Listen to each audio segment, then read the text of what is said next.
agreeing to be my partner for the costume contest after I got dumped 12 hours before the expo. I should have seen it coming. Wargs had their own fated mate garbage to deal with. Heaping mine on top of his head had been a deal breaker, and we both knew it. I just wish he could have waited 72 more hours before splitting. I'd spent 10 months sewing that damn Sarah dress. 10 months. My fingers were like Swiss cheese. My hot glue burn was still fading. And now I didn't even get to wear it. Thierry got the honor.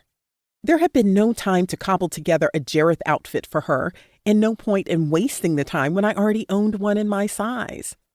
As I neared my bestie, a frown crinkled her forehead, and her emerald gaze narrowed on a point behind my shoulder.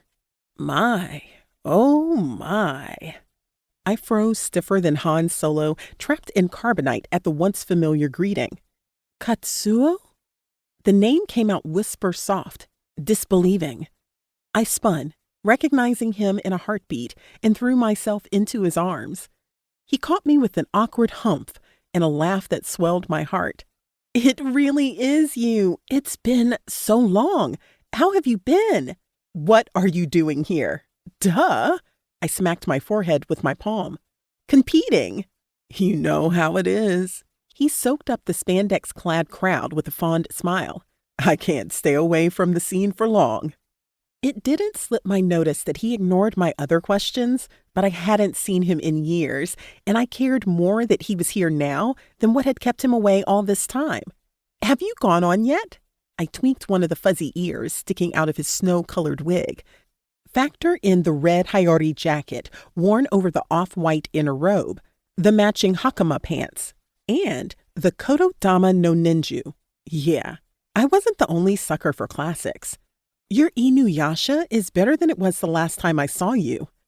Inuyasha was the titular character in a manga series and its anime adaptation, a half-demon with dog-like traits inherited from his father, and he was a favorite of Katsuo's.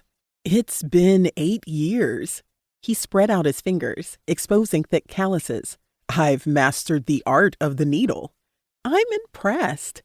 A throat cleared behind me. Oh, I snagged Thierry's arm. This is Thierry Thackeray, my best friend extraordinaire. I picked at one of her puffy sleeves. She's been cast in the role of Sarah Williams for the evening. I gestured toward the Kitsune decked out in his anime-inspired getup. T, this is Katsuo Tanabe. Our dads were friends back in the day. At Katsuo's wounded puppy look, I amended. We were too. Right up until the night he and his family vanished without saying goodbye. Nice to meet you. Thierry glanced between Katsuo and me with one eyebrow arched, easily reading the weird vibe between us. We're running late. We should move this reunion to the hotel bar after the contest. Her gaze narrowed on me. Where there are no pictures, no evidence this ever happened. Spoil sport.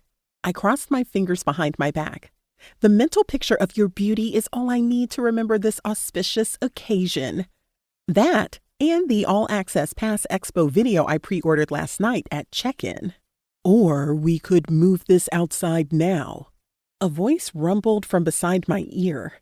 I glanced right and found myself face to face with Dean, who was holding a wicked-looking knife to Thierry's left kidney.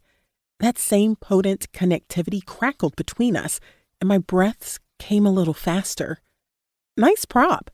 I ran my finger along the underside of the blade suggestively, then hissed when it sliced me open. My meter shot from interested to infuriated in 3 seconds flat. What the hell is going on? The creeping suspicion he wasn't in costume, wasn't here for the con, slithered through my mind. Real weapons aren't allowed. Those rules are meant for humans. His slow visual caress staked claim on me, not for us. A few of the humans in question noticed our gathering and drifted closer as they puzzled over what fandom mashup we might represent. As far as they knew, Fae didn't exist, which meant Dean had put careful thought into his choice of venue. He picked a location for this confrontation that backed Thierry and me into a corner without him.